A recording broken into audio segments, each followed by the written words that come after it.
નમસ્કાર, મની મેનેજરમાં આપનું સ્વાગત છે. હું છું પ્રીતિ દલાલ. મની મેનેજરમાં આજે આપણે વાત કરીશું ટેરિફની તમારા રોકાણ પર શું અસર પડી શકે છે, ટેરિફની અસર કયા સેક્ટર પર કેટલી પડશે, આ ઉપરાંત તમારા મ્યુચ્યુઅલ ફંડ હોલ્ડિંગ પર ટેરિફની કેવી અસર પડી શકે છે અને હવે આગળ રોકાણની રણનીતિ શું રાખવી જોઈએ એ પણ આપણે જાણીશું. અને આ ચર્ચામાં આપણી સાથે જોડાયા છે રૂપી વિથ ઋષભના ઋષભ દેસાઈ. ઋષભ, ઘણું સ્વાગત છે આપનું. અને અત્યારના આપણે કોન્ટ્રા લાઈફમાં છે, ફાઇનાન્શિયલ લાઈફની વાત કરીએ તો એક બાજુ જીએસટી 2.0 આપણે જોઈ રહ્યા છે જે પોઝિટિવ છે, બીજી બાજુ એક ટેરિફની હજી અનસર્ટનિટી છે. ઓલ્ધો અત્યારના 50% ટેરિફ લાગેલો છે, પણ જે રીતના લેટેસ્ટ આપણને ઇન્ફોર્મેશન મળી રહી છે કે હવે ડોનાલ્ડ ટ્રમ્પે ઇન્ડિયાને ફરીથી ફ્રેન્ડ કહ્યો છે. એટલે ડોનાલ્ડ ટ્રમ્પ માટે ફ્રેન્ડ ક્યારે, દુશ્મન ક્યારે, એનિમી ક્યારે, વી ડોન્ટ નો. એમના every now and then views change થતા હોય છે, પણ બાયલેટરલ ટોક્સ માટે ઇન્વાઇટ કર્યા છે ને એમાં આપણે ટેરિફમાં કદાચ થોડો ફરક જોઈ શકીએ છીએ. ઇટ્સ નોટ ગોઈંગ ટુ બી કે નિલ ટેરિફ થઈ જશે, પણ કદાચ થોડો ઘટાડો આપણે જોઈ શકીએ છીએ. પણ એઝ ઓન ટુડે તમે જે આ ટેરિફ જે શોક આપ્યો છે અત્યારના, because is one of the maximum tariff India is bearing, right? કઈ રીતના તમે જોઈ રહ્યા છો, કયા સેક્ટર્સ પર એની ઇમ્પેક્ટ તમે વધારે જોઈ રહ્યા છો? જો ફૂલ સેક્ટોરિયલ આપણે ઇમ્પેક્ટ સમજવી હોય ઇન ટુડેઝ ડેટ, કઈ રીતના પડી શકે છે? પ્રીતિ, પહેલા તો તમારો ખૂબ ખૂબ આભાર મને શો પર બોલાવવા માટે. તમે બહુ કરેક્ટલી પુટ કર્યું અને સમરાઇઝ કર્યું કે unfortunately we are living in very volatile times. એક જગ્યા આપણે જીઓપોલિટિકલ ટેન્શન્સ પણ એટલા જોઈએ છે. બીજી જગ્યા જે Trump he keep on switching from time to time કે કેટલા ટેરિફ લાગશે, નહીં લાગે, ફરીથી નેગોશિએશન ટેબલ પર બેસાડે છે. સો એક મોટા મોટી આપણે માનીને આગળ ચાલી કે હમણાં at least at this point of time જે 50% ટેરિફ જે લગાડ્યા છે, although as you correctly said કે આ ટેરિફ લોઅર ડેફિનેટલી થઈ શકશે, પણ જસ્ટ ફ્રોમ એન એક્ઝામ્પલ તરીકે કે થિયોરેટિકલી આપણે માની લઈએ કે 50% ટેરિફ અગર લગાડે છે અને લગાડ્યા છે at this point of time, તો યુએસનું જે ટેરિફ ઇમ્પ્લિકેશન છે will not have that much of impact on the Indian GDP and Indian stock market. હવે હું તમને એના બે ત્રણ સરસ કારણ આપી દઉં છું વાય. નંબર વન, આપણે જે ઇન્ડિયાનો જે એન્યુઅલ એક્સપોર્ટ આપણે જોઈએ to the US, it stands at around 87 billion US dollars. Okay, હવે આ જે 87 બિલિયન ડોલર્સ છે it is only 18% of our overall exports, Preeti, right? Number two, અને આ જે 87 બિલિયન ડોલર્સ છે it only consist of 2% of our overall GDP. એટલે તમે માની લો કે એક ઓવરઓલ એક્સપોર્ટનો સિર્ફ 18% છે અને આખી ઓવરઓલ જીડીપીની સિર્ફ 2% છે. So it is not going to make a dramatic impact on the Indian GDP અને Indian stock market. Number two, કે અગર આ જે ટેરિફ જે 50% જે ઓલરેડી ઇમ્પ્લાય કર્યા છે, ઓવરઓલ જીડીપીને it is only going to affect 0.2% થી લઈને 0.4%. So it is not going to impact even 0.5% of our overall GDP. Okay, so મારા ખ્યાલમાં impact overall થોડો બહુ આવશે, there is no doubt in it, but it is going to be very selective. I don't think that there is going to be a dramatic impact and there is going to be a dramatic market correction in the Indian markets and Indian economy. I don't see that. હવે એકવાર તમને એક interesting data આપું છું. જે Nifty 50 છે એમાંથી સિર્ફ 9% જ ડાયરેક્ટ એક્સપોઝર છે to the US, okay, which is mostly concentrated in the IT stocks. So અને આપણે ઓવરઓલ આઈટી સેક્ટર જોઈએ, IT sector is it's fortunately not heavily affected under the tariffs કે જે ટ્રમ્પે જે હમણાં જે એક્ઝિસ્ટિંગ ટેરિફ ઇમ્પ્લાય કર્યા છે એમાં આઈટી સર્વિસીસ ને આઈટી સેક્ટરને એટલું માર નથી પડ્યો. સો ઓવરઓલ આઈટી બીકોઝ સિર્ફ 9% છે નિફ્ટી 50માં અને મોસ્ટલી બધું આઈટીમાં જ છે અને IT is kind of like not heavily impacted. So I don't think કે જે નિફ્ટી 50 ઇન્ડેક્સ છે એને પણ કંઈક બહુ ઇમ્પેક્ટ નથી આવવાનો, ઓવરઓલ સ્ટોક માર્કેટને પણ નથી આવવાનો. અને મારા ખ્યાલમાં જે મેં જીડીપીનું જે કેલ્ક્યુલેશન અને જે એક્સપોર્ટ્સનું અને જે મેં બધું કેલ્ક્યુલેશન બતાડ્યું, it is not going to impact even 0.5% of the overall Indian GDP, Preeti. Hmm so of course એટલે એટલી બધી તો ઇફેક્ટ કદાચ નહીં આવે, કારણ કે આપણે એટલા એક્સપોર્ટ્સ પણ ઓછા છે. આપણું જે ટોટલ જે આપણું જીડીપી આપણે અર્ન કરીએ છીએ એમાંથી એક્સપોર્ટનો ઘણો ઓછો પાર્ટ છે કમ્પેરેટિવલી. પણ સપોઝ આપણે જો વાત કરવી હોય કે એની પોટેન્શિયલ ઇફેક્ટ આપણા મ્યુચ્યુઅલ ફંડ હોલ્ડિંગ્સ પર કઈ રીતના પડી શકે છે in this sectors which are affected by tariff? Preeti પહેલા તો હું દર્શકોને એ કહી દઉં કે કયા સેક્ટર્સ આમાં ડાયરેક્ટલી અફેક્ટ થાય છે અને કયા sectors may not get that much of affected also. So number one, જો મેં પહેલા પણ કહ્યું હતું કે IT services is not going to get impacted comparatively that much. Pharma is another sector કે મારા હિસાબથી એટલું એનો ઇમ્પેક્ટ જોરદાર ઇમ્પેક્ટ નહીં આવે. Third sector is oil and gas, FMCG અને બેન્કિંગ ને ફાઇનાન્શિયલ સર્વિસીસ જે સેક્ટર છે, it is going to be not heavily impacted and remain relatively insulated. Number two, જે મારા ખ્યાલમાં જે ટેક્સટાઇલ્સ છે, શ્રિમ્સ અને સી ફૂડ સેક્ટર છે, જેમ્સ અને જ્વેલરી છે, ઓટો ને એન્સેલરી છે, લેધર અને ફૂટવેર છે, એ ડાયરેક્ટલી ઇમ્પેક્ટ થવાના બહુ બહુ હેવી ચાન્સીસ છે. સો મારા ખ્યાલમાં ઓવરઓલ મ્યુચ્યુઅલ ફંડ ઇન્ડસ્ટ્રીમાં પણ એટલું ઇમ્પેક્ટ નથી આવવાનો, કારણ કે mutual fund holdings are very well diversified. This is number one. Number two, તમે જે મ્યુચ્યુઅલ ફંડ ઇન્ડસ્ટ્રીના લાર્જ હોલ્ડિંગ્સ જોશો, it still remains in banking and finance, આઈટીમાં, ફાર્મા ને હેલ્થકેર, ઓઇલ એન્ડ ગેસ ને એફએમસીજીમાં એ લોકોના લાર્જ હોલ્ડિંગ્સ છે. સો મારા ખ્યાલમાં મ્યુચ્યુઅલ ફંડ ઇન્ડસ્ટ્રીમાં પણ એટલો હેવી ઇમ્પેક્ટ નથી જોવા મળવાનો due to the tariff implications at this point of time.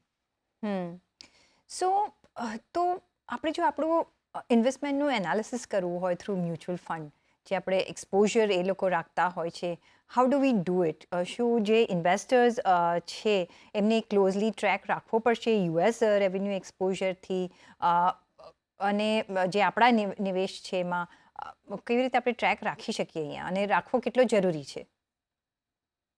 પહેલી વાત તો ટ્રેક બિલકુલ રાખવાની જરૂરત નથી. I be very honest with you. કારણ કે ઓલરેડી જે મ્યુચ્યુઅલ ફંડ છે, they are professionally managed by fund managers અને એ લોકોની એક મોટી રિસર્ચ ટીમ હોય છે. ઓકે, સો એવું નથી કે એક mutual fund is manage by just 1% or 2%. It is manage by very big AMCs, અને એએમસીઝમાં ઘણા બધા પ્લેયર્સ હોય છે which help in managing a particular mutual fund.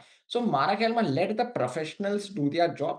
I am sure જે મ્યુચ્યુઅલ ફંડના જે રિસર્ચ ટીમ છે અને ફંડ મેનેજર્સ છે, they are well capable of manoeuvring કે કયા સ્ટોક્સમાં એન્ટર થવું, ક્યારે નીકળવું, કયા સેક્ટર્સમાં રહેવું ને કયા સેક્ટર્સમાં ટાઈમ ટુ ટાઈમ નીકળવું. I think late the fund managers do the job. I think તમારું એઝ એન ઇન્વેસ્ટર તમારું કામ છે to stay discipline, to stay focus, અને મોસ્ટ ઇમ્પોર્ટન્ટલી તમારું જે ગોલ છે એને તમે પકડીને રાખો. શું ટાઈમ હોરાઇઝન છે એને તમે બરોબર સમજીને રાખો. તમારું રિસ્ક એપેટાઇટને બરોબર પકડીને રાખો, અને તમારું જે ઓવરઓલ એસેટ એલોકેશન છે એને ધ્યાનમાં રાખીને તમારે આગળ વધવાનું છે.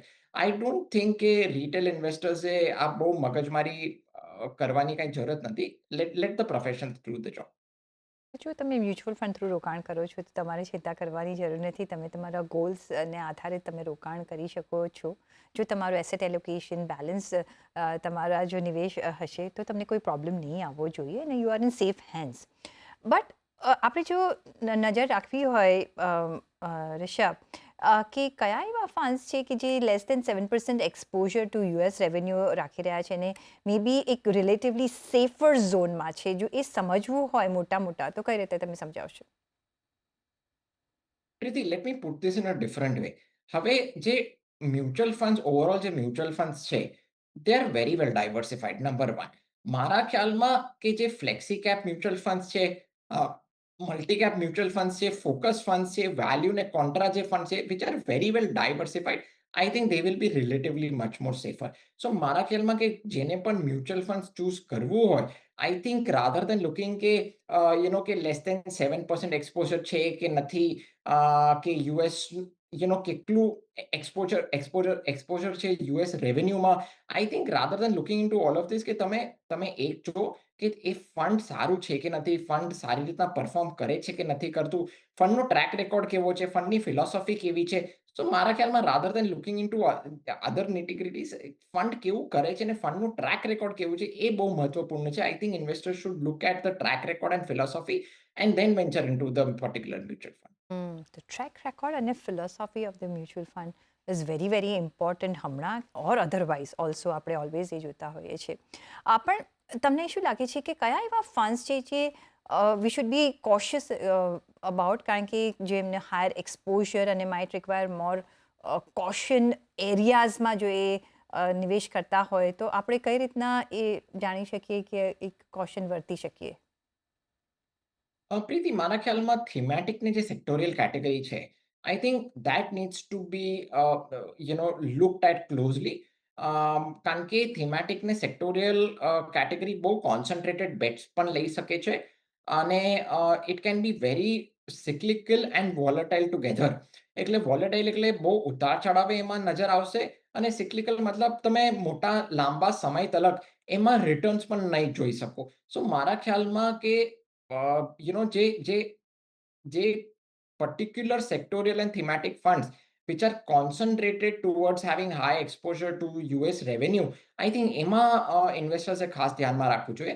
અને most importantly any which way શું ઇન્વેસ્ટર્સે મારા પોતાના ક્લાયન્ટ્સને હું સેક્ટોરિયલ એન્ડ થીમેટિક ફંડ જે ઇન્ડિયાના જે સેક્ટોરિયલ એન્ડ થીમેટિક ફંડ છે એમાં હું રેકમેન્ડ કરતો જ નથી બીકોઝ બીકોઝ એમાં ચલો હું આ જે એક્સપોઝર ટુ યુએસ રેવન્યુ એને માઇનસ પણ કરી નાખું છું. જો સેક્ટોરિયલ એન્ડ થીમેટિક ફંડ્સમાં એમાં ટાઈમિંગની બહુ રિક્વાયરમેન્ટ હોય છે. You need to enter at the right price and at the right time, and you need to exit also at the right price and at the right time. Okay. So મારા ખ્યાલમાં overall sectoral અને thematic funds investors avoid જ કરશે તો I think બહુ better રહેશે. પણ જેમણે કર્યું હોય તો ટોટલ પોર્ટફોલિયોના કેટલા પર્સન્ટેજ તમે કરી શકો છો? Because it's a high risk thing, right? અને તમને જાણવું બી જરૂરી હોય છે કે ક્યારે એન્ટર થવું, ક્યારે નીકળવું. જો તો જેમણે કર્યું હોય એમણે શું કરવાનું રહેશે ને જેમને કરવું હોય એ શું ધ્યાનમાં રાખીને અહીંયા રોકાણ કરી શકે છે? પ્રીતિ આમાં બે વસ્તુ છે. જો અગર પહેલી વાત તો હું રેકમેન્ડેશન તો કરતો જ નથી. I am very much against sectoral funds, even before also and today also, and I'm sure in the future also, I'm not inclined, I'm not going to be inclined towards sectorial funds. હવે જેને કરવું જ છે એક્સપેરિમેન્ટને, જેને સમજ છે જે કરી શકે છે, તો આઈ થિંક તમે બે વસ્તુ ધ્યાનમાં રાખો કે હવે એક પર્ટિક્યુલર સેક્ટરમાં તમે ઇન્વેસ્ટમેન્ટ કરો છો તો you should always see the price and valuation. પ્રાઇસમાં કેટલું ડીપ આવ્યો છે અને વેલ્યુએશનમાં કેટલી ડીપ આવી છે. ઓકે.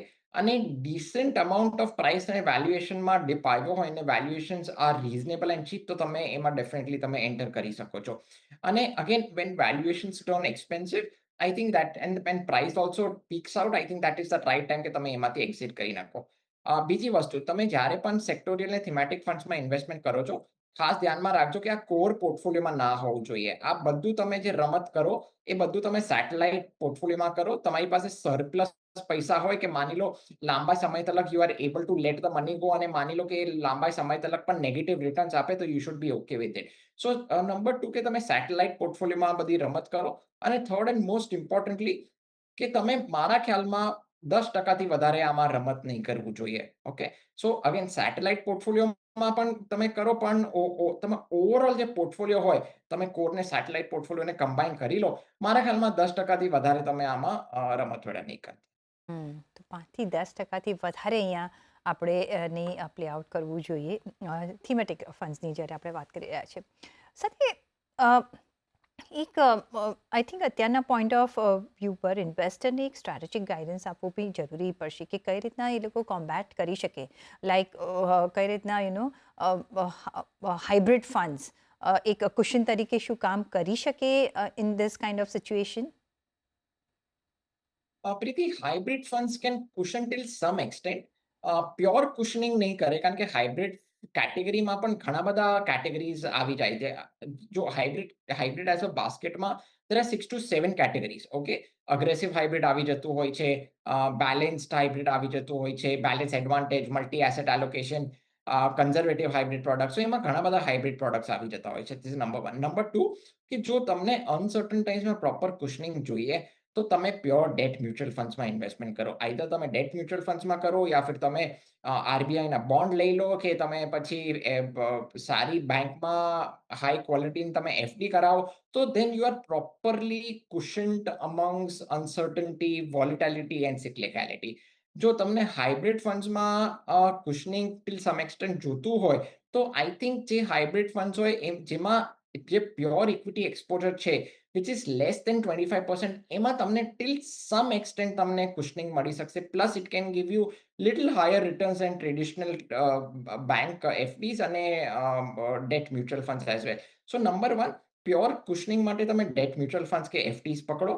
અને તમને એફડી થી થોડું વધારે રિટર્ન્સ જોઈતું હોય કે ડેટ મ્યુચ્યુઅલ ફંડથી થોડું વધારે રિટર્ન્સ જોઈતું હોય તો મારા ખ્યાલમાં ઇક્વિટી સેવિંગ્સ ફંડ કરીને એક કેટેગરી છે હાઇબ્રિડ કેટેગરી છે, એમાં પણ તમે જે પ્રોડક્ટ ચૂઝ કરો, the pure equity exposure has to be less than 25%. So મારા ખ્યાલમાં આવી રીતના થોડું સ્ટ્રેટેજાઇઝ કરીને તમે વોલેટાઇલ ટાઈમ્સથી તમે આમ કમ્પ્લીટલી બચી તો નહીં શકો, પણ તમે volatility and cyclicality till some extent minimise કરી શકો છો. આપણે હજી પણ થોડુંક કદાચ ચેન્જીસ જોઈ શકીએ છીએ, કારણ કે ભારત સાથે હજી પણ એક બાયલેટરલ ટોક માટે ઇન્વાઇટ કર્યા છે પ્રેસિડેન્ટ ટ્રમ્પે. એટલે આપણે જોવાનું રહેશે કે કઈ રીતના કેટલો બદલાવ આવે છે. પણ એઝ ઓન ટુડે ટેરિફની કેટલી ઇમ્પેક્ટ પડી શકે છે આપણા રોકાણ પર, અને કઈ રીતના આપણે સેફગાર્ડ કરી શકીએ છીએ આપણા રોકાણ, એની સાથે વાત કરી રહ્યા છે. પણ ઋષભ, આપણે જે ટાઈમ ડ્યુરેશન છે, જે આપણે રોકાણ કરતા હોઈએ છીએ, ડેટ ફંડ હોય, ઇક્વિટી ફંડ હોય, કેટલું મેટર કરશે ટાઈમ ડ્યુરેશન અને ક્રેડિટ ક્વોલિટી વેન ચૂઝિંગ અ ડેટ ફંડ રાઇટ નાવ? જો આપણે એક કુશનની જ્યારે આપણે બ્રેક પર જતાં પહેલાં વાત કરી, તો કેટલું મેટર કરી શકે છે? પ્રીતિ, ડ્યુરેશન અને credit quality matters very very much. જો તમે ઇક્વિટીમાં અગર ઇન્વેસ્ટમેન્ટ કરો છો, તો તમારે ધ્યાનમાં રાખવું જોઈએ કે મિનિમમ 5 યર્સનો એક ટાઈમ હોરાઇઝન હોવો જ જોઈએ. ઓકે, તમે એસઆઈપી કરો છો તો પછી દેન 7 to 10 યર્સનો એક મિનિમમ ટાઈમ હોરાઇઝન હોવો જોઈએ. This number one. Coming to particularly date, મારા ખ્યાલમાં ડેટમાં તો ઓર ધ મોર કેરફુલ રહેવું જોઈએ. ડ્યુરેશન અને ક્રેડિટ ક્વોલિટી, હું ઇન્વેસ્ટર્સને એન્કરેજ કરું છું કે તમે હાઈએસ્ટ ક્રેડિટ ક્વોલિટીના ડેટ મ્યુચ્યુઅલ ફંડ્સમાં ઇન્વેસ્ટમેન્ટ કરો. લો ક્રેડિટ ક્વોલિટીમાં નહીં કરતા, ક્રેડિટ રિસ્ક નહીં લેતા. ખાસ ધ્યાનમાં રાખજો કે debt is meant for capital protection અને capital steady appreciation of the capital, અને equity is meant for wealth creation. અગર તમને રિસ્ક લેવો હોય તો તમે ઇક્વિટીમાં જજો. એટલું રિસ્ક તમે ડેટમાં નહીં લેતા. ડેટમાં તમે ક્રેડિટ રિસ્ક બહુ નહીં લેતા. I think sticking to sovereign grade AAA quality is the best thing to do. અને at this point of time, જો આપણે જે ઇન્ટરેસ્ટ રેટની જે સાયકલ આપણે જે જોઈ રહ્યા છે, it is almost over. We are at the last leg of the interest rate cut cycle. May be another 25 basis points થઈ શકે છે રેટ કટ. સો મારા ખ્યાલમાં this is the right time to go into low and medium duration debt fund with highest credit quality. So credit quality સારી રાખજો અને હમણાં low to medium ડ્યુરેશનના ડેટ મ્યુચ્યુઅલ ફંડ્સમાં ઇન્વેસ્ટમેન્ટ કરજો.